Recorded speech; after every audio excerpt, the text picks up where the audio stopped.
Hello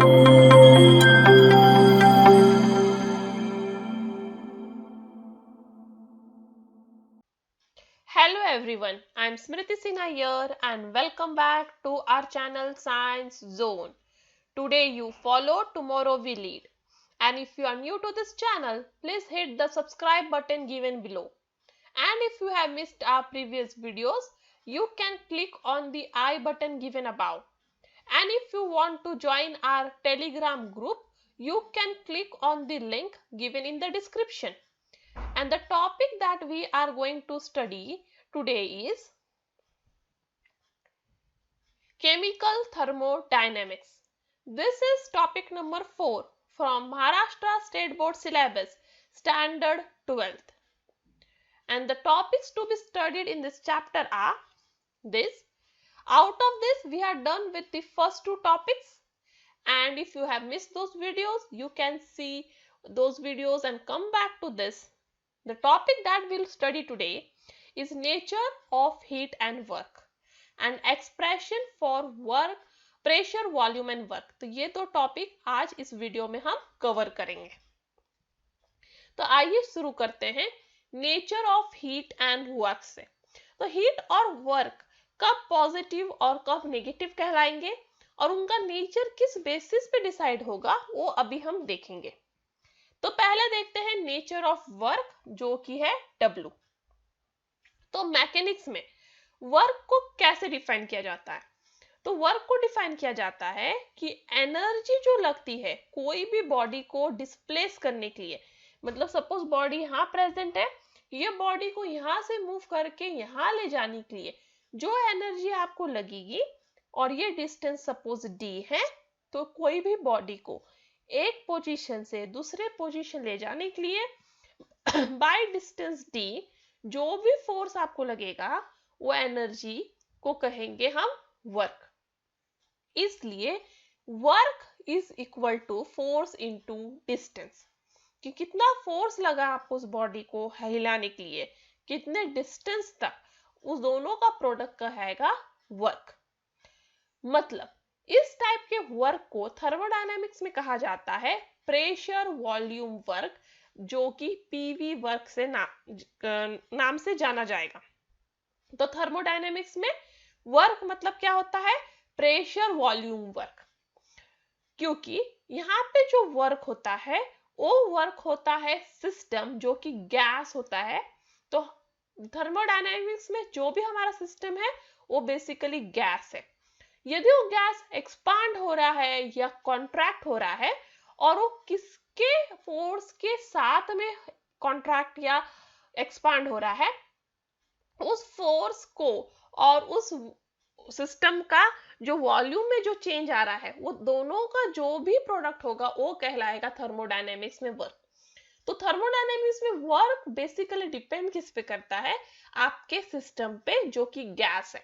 वो gas expand होगा कि कॉम्प्रेक्स होगा, उसके वॉल्यूम पे क्या चेंज आएगा, और प्रेशर को जो होगा, जो फोर्स होगा वो होगा एक्सटर्नल प्रेशर, और ये दोनों का जो प्रोडक्ट होगा वो होगा वर्क डन इन थर्मोडायनेमिक्स. इसका मतलब ये है product of pressure and volume होता है वर्क थर्मोडायनेमिक्स में. तो थर्मोडायनेमिक्स में वर्क मतलब क्या, product of pressure and volume. Pressure को आप डिफाइन कीजिएगा फोर्स पर यूनिट एरिया. डिस्टेंस d जो होगा एरिया वो हो जाएगा d स्क्वायर, क्योंकि डिस्टेंस क्या है d, तो एरिया क्या हो जाएगा d स्क्वायर और वॉल्यूम हो जाएगा d क्यूब. तो पीवी हुआ अब फोर्स पर यूनिट एरिया, तो ये हुआ आपका p, फोर्स पर यूनिट एरिया इनटू वॉल्यूम. तो W बेसिकली आपके थर्मोडायनेमिक्स में क्या है, W is equal to PV. PV क्या है, P है फोर्स पर unit area into V, but area क्या है d स्क्वायर और वॉल्यूम है d क्यूब. इसलिए अब आपका फॉर्मूला हो गया F by d square into d cube. अब d स्क्वायर और d क्यूब इधर कैंसिल हो गए, इसलिए आपका वर्क हो गया F इंटू d, मतलब फोर्स जितने से डिस्टेंस डिस्प्लेस हो रहा है. तो अब आपको समझ गया होगा W equal to F into D कैसे हो गया, क्योंकि W is equal to volume into external pressure. Pressure है फोर्स पर यूनिट एरिया एरिया है डी स्क्वायर, वॉल्यूम है डी क्यूब, यदि डिस्टेंस डी से वर्क हो रहा है तो। अब इसका जो फॉर्मूला फाइनल हुआ है W equal to F into D. तो इसको समझने के लिए हम दो नेचर देखेंगे, एक केस में गैस एक्सपांड हो रहा है और दूसरे केस में गैस कंप्रेस हो रहा है। तो पहला केस जिसमें गैस एक्सपांड हो रहा है तो वो है डिकम्पोजिशन ऑफ H2O2। H2O2 मतलब परऑक्साइड। परऑक्साइड जब डिकम्पोज होता है तो बनता है वाटर एंड O2 गैस। मतलब इस रिएक्शन में गैस प्रोड्यूस हो रहा है। अब यहाँ पे आपको क्या कंसीडर करना है, आपको कंसीडर करना है एक सिलेंडर। इस सिलेंडर में आपने H2O2 लिया है और एक मूवेबल पिस्टन उस पर रखा है और उस पर कुछ प्रेशर एक्सटर्नल अप्लाई किया है। अब H2O2 डिकम्पोज हो रहा है, डिकम्पोज होते ही वो गैस एज प्रोडक्ट बना रहा है। अब इसके वजह से क्या हो रहा है, ये गैस जो आपके रिएक्शन में प्रिपेयर हो रहा है वो पिस्टन को ऊपर के साइड मूव कर रहा है। इसका मतलब जो मास है पिस्टन पे रखा हुआ वो सराउंडिंग की तरफ जा रहा है, क्योंकि सिर्फ पहले आपका सिस्टम सिर्फ ये था। अब आपका मास ऊपर जा रहा है, मतलब आपका मास अब कहाँ मूव कर रहा है, सराउंडिंग में मूव कर रहा है। इसका मतलब लिफ्टिंग हो रहा है मास का फ्रॉम सिस्टम, मतलब आपका सिस्टम मास को लिफ्ट करके सराउंडिंग की तरफ ले जा रहा है और एनर्जी लूज कर रहा है। इसका मतलब ये हुआ आपका सिस्टम सराउंडिंग के ऊपर काम कर रहा है, क्योंकि आपके सिस्टम कितना था, सिर्फ इतना एरिया आपका सिस्टम था। अब वो सिस्टम में गैस प्रोड्यूस होने की वजह से पिस्टन को सिस्टम ऊपर की तरफ मूव कर रहा है, जिसकी वजह से मास सराउंडिंग की तरफ जा रहा है। इसका मतलब क्या हो रहा है, सिस्टम सराउंडिंग के ऊपर काम कर रहा है। अब इस केस में यहाँ पे कोई हीट ट्रांसफर नहीं हुआ, सपोज कोई हीट ट्रांसफर नहीं हुआ। इस केस में आपका सिस्टम सराउंडिंग में एनर्जी लूज कर रहा है, आपका सिस्टम सराउंडिंग के ऊपर काम कर रहा है। आपका सिस्टम कितना एनर्जी लूज करेगा वो डिपेंड करेगा कि आपका सिस्टम ने सराउंडिंग के ऊपर कितना काम किया है, मतलब वहां पे कितना एक्सपांशन हुआ है।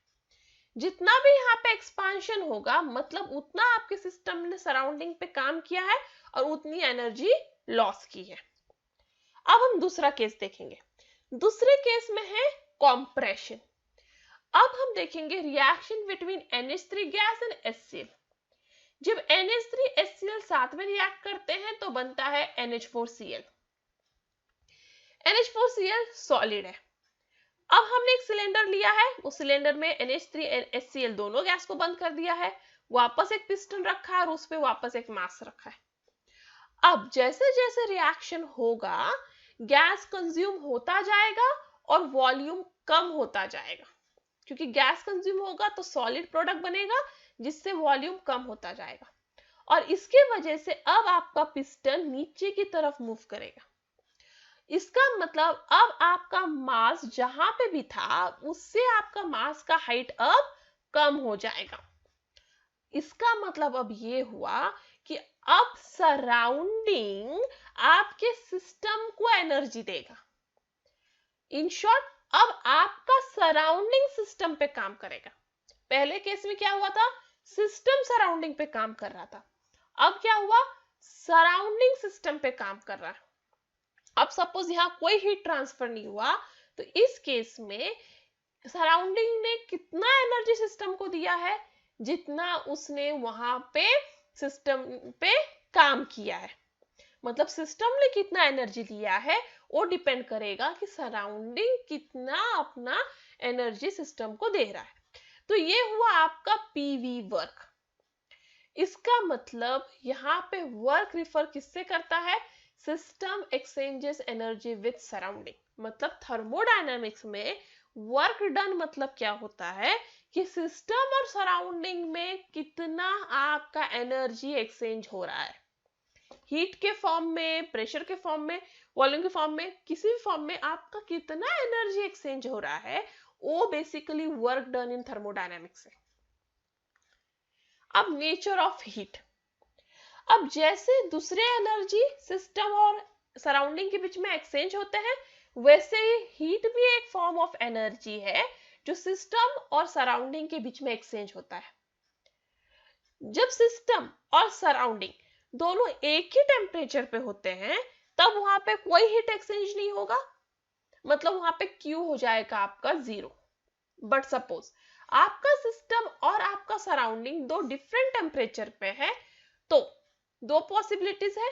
एक तो आपके सिस्टम में हीट आ सकता है या फिर आपके सिस्टम से हीट जा सकता है, और वो दोनों केसेस में आपके Q के डिफरेंट वैल्यूज होंगे। तो अब हम देखते हैं कि वर्क डन W और Q का क्या सिंबल होता है। अब यहाँ पे बहुत सारी चीजें आपको कंसीडर करनी है। पहला ये कंसीडर करना है कि यदि कोई एनर्जी आपके सिस्टम में घुस रहा है सराउंडिंग से तो पॉजिटिव है, ठीक है। तो आपके सिस्टम में कोई भी एनर्जी सराउंडिंग से आपके सिस्टम के अंदर आ रहा है तो पॉजिटिव है। यदि सिस्टम से सराउंडिंग में जा रहा है तो नेगेटिव है। मतलब सिस्टम के पास कुछ भी आएगा तो आप उसे पॉजिटिव सिंबल दोगे, सराउंडिंग के पास कुछ भी जाएगा तो आप उसको नेगेटिव सिंबल दोगे। और अब हम देखते हैं, देखो अब प्लस Q, मतलब आपको हीट को प्लस कब लेना है, जब सराउंडिंग आपके सिस्टम को हीट देगा, मतलब इन शॉर्ट जब सिस्टम हीट एब्जॉर्ब करेगा तब वो प्लस Q होगा। यदि सिस्टम अब कूल हो रहा है, मतलब पहले उसका कोई टेम्परेचर, अब उससे उसका टेम्परेचर कम हो रहा है, मतलब वो सराउंडिंग को हीट दे रहा है, तब माइनस Q है। तो बेसिकली आपको आपके सिस्टम पे कॉन्सेंट्रेट करना है। सिस्टम गर्म हो रहा है मतलब हीट गेन कर रहा है, मतलब प्लस Q। सिस्टम ठंडा पड़ रहा है मतलब हीट लूज कर रहा है, मतलब माइनस Q। सिमिलरली वर्क के लिए यदि आपका सिस्टम सराउंडिंग के ऊपर काम करेगा तो माइनस W, क्योंकि वो एनर्जी लूज कर रहा है। यदि आपका सराउंडिंग सिस्टम पे काम करेगा तो प्लस W, क्योंकि वो एनर्जी गेन कर रहा है, मतलब आपको वापस सिस्टम पे फोकस करना है।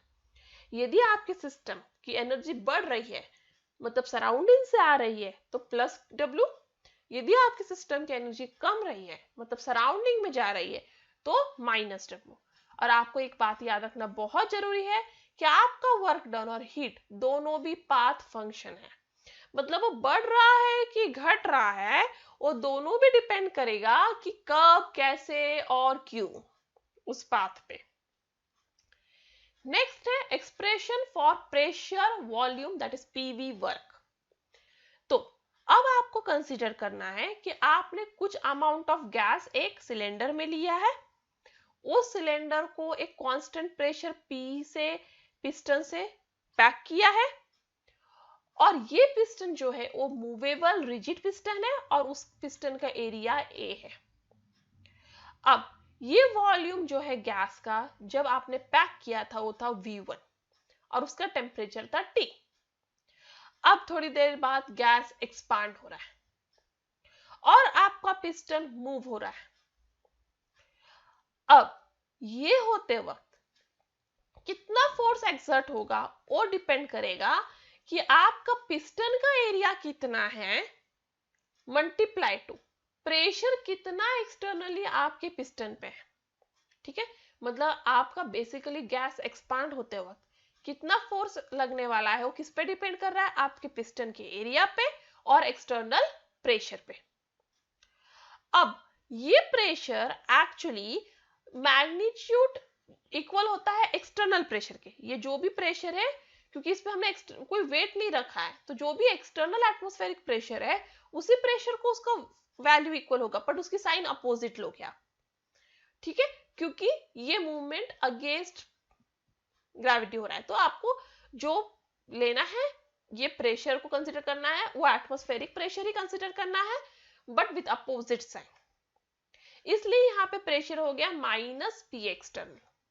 इसलिए फोर्स अब आपका हो गया है the sum of pressure, sorry the product of pressure into area of piston, that is F is equal to minus P external into A।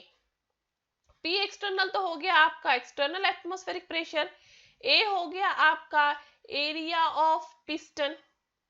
अब पिस्टन मूव हो रहा है बाय डिस्टेंस d, और इधर द अमाउंट ऑफ वर्क जो भी होगा वो इक्वल हो जाएगा फोर्स इनटू डिस्टेंस। मतलब यहाँ पे आपका वर्क डन कितना है, force into distance. But force क्या है, minus P external into A, तो यहाँ पे आपका W था force into distance, but force तो मुझे पता है minus P external into A into D. अब जो प्रोडक्ट होता है ए का इनटू डी, मतलब product of A into D is equal to volume change. मतलब आपका पिस्टन का एरिया और डिस्टेंस जिससे गैस मूव हुआ है वो दोनों का प्रोडक्ट होता है कि वॉल्यूम कितना चेंज हुआ है। तो डेल्टा वी मतलब volume change is equal to A into D. इसलिए अब W क्या हो जाएगा, W equal to P external into delta V. Delta V मतलब जो अब फाइनल वॉल्यूम है, final volume minus initial volume. ठीक है, तो डेल्टा वी मतलब final volume minus initial volume. तो इसलिए आपका W जो है वो इक्वल टू हो गया P एक्सटर्नल मतलब एक्सटर्नल प्रेशर को minus P external into volume जो फाइनल है माइनस वॉल्यूम जो इनिशियल है। तो ये हो गया आपका final formula for work done, that is it is equal to minus P external मतलब atmospheric pressure into volume final minus volume initial. तो आपको ये फॉर्मूला याद रखना जरूरी है। अब आगे, यदि आपका गैस एक्सपांड हो रहा है, गैस एक्सपांड हो रहा है मतलब इनिशियल वॉल्यूम सपोज P1 है तो फाइनल वॉल्यूम V2 होगा। ठीक है, और इस केस में V2 V1 से बड़ा होगा क्योंकि गैस एक्सपांड हुआ है। इसका मतलब गैस एक्सपांड हो रहा है मतलब सिस्टम सराउंडिंग के ऊपर काम कर रहा है, और जब भी सिस्टम सराउंडिंग के ऊपर काम करता है तो W हो जाता है नेगेटिव।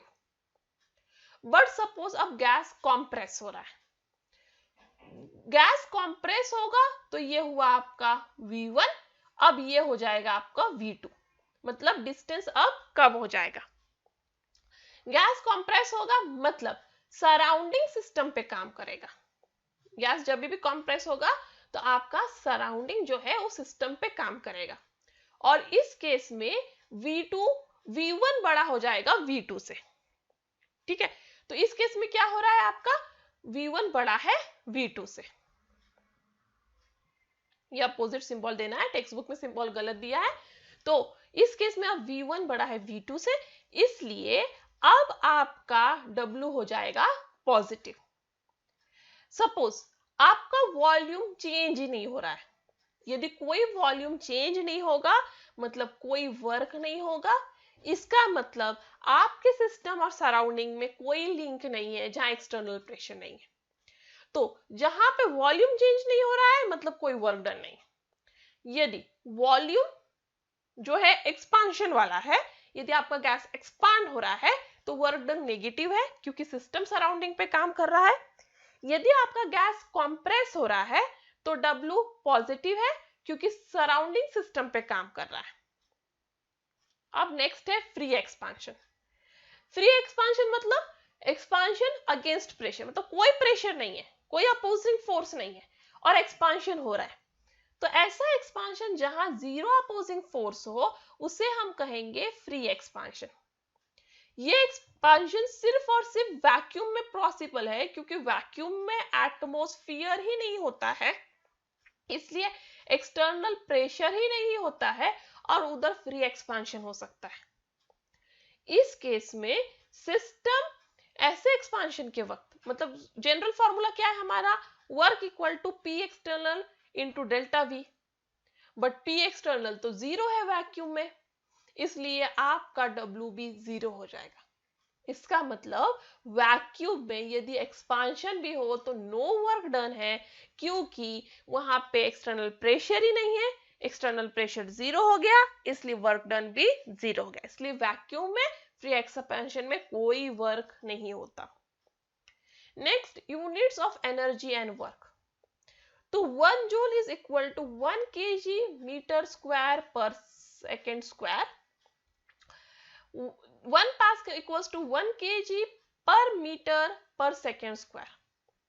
पर मुझे पता है W equal to minus P external delta V। यदि प्रेशर बार में है और वॉल्यूम डेसीमीटर क्यूब में है तो वर्क डन हो जाएगा बार डेसीमीटर क्यूब। 1 बार मतलब 10⁵ पास्कल मतलब 10⁵ kg पर मीटर पर second square. 1 decimetre cube bar मतलब डेसीमीटर क्यूब इंटू 10⁵ kg पर मीटर पर सेकेंड स्क्वायर। इसका मतलब 100 kg मीटर स्क्वायर पर second square which is 100 joule.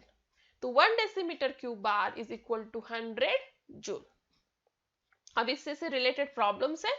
पहला problem, 3 moles of ideal gas are expanded isothermally। तो 3 मोल आइडियल गैस का लिया गया है, उसको आइसोथर्मली एक्सपांड किया गया। आइसोथर्मली मतलब एट कांस्टेंट प्रेशर। अब उसका वॉल्यूम चेंज हो रहा है 15 डेसीमीटर क्यूब से 20 डेसीमीटर क्यूब। तो बेसिकली आपका V1 है 15 डेसीमीटर क्यूब। अब गैस एक्सपांड हो रहा है क्योंकि वॉल्यूम चेंज हो रहा है 20 डेसीमीटर क्यूब, मतलब गैस एक्सपांड हुआ। इसका कांस्टेंट एक्सटर्नल प्रेशर जो है वो दिया हुआ है उन्होंने 1.2 बार। अब आपको वर्क डन निकालना है डेसीमीटर क्यूब बार में और जूल में भी। तो आपका बेसिक फॉर्मूला है W equals to minus P external into delta V। Delta V मतलब V2 minus V1 that is minus P external V2 minus V1। P external है 1.2 बार, ठीक है। V1 मुझे पता है 15 डेसीमीटर क्यूब, V2 पता है मुझे, ये सारे वैल्यू में सब्स्टिट्यूट करूंगी तो मुझे आंसर मिलेगा -6 decimetre cube bar. But 1 decimetre cube bar equal to 100 joule. तो -6 डेसीमीटर क्यूब बार मतलब क्रॉस मल्टीप्लाई। तो -6 decimetre cube bar into 100 joule equal to -100 joule. तो आपका ये हो गया work done decimetre cube bar में -6 और जूल में -600। Next, calculate the constant external pressure required to compress 200 moles of ideal gas from volume of 25 decimeter cube to 13 decimeter cube when work done obtained is this much। तो basically अब आपका क्या हुआ है, जो गैस था, volume था gas का, वो इनिशियली था 25 डेसीमीटर क्यूब। अब आपका गैस कॉम्प्रेस हो गया 13 डेसीमीटर क्यूब, मतलब कॉम्प्रेशन हुआ है। यहाँ पे वर्क डन दिया हुआ है उन्होंने 4862.4 जूल। अब आपको पता लगाना है P एक्सटर्नल। तो आपका फॉर्मूला है W equals to minus P external into delta V। Delta V मतलब V2 minus V1, but V1 बड़ा है V2 छोटा है और W दिया हुआ है। तो W पहले आप उसको डेसीमीटर क्यूब बार में कन्वर्ट कीजिए क्योंकि वो जूल में दिया हुआ है।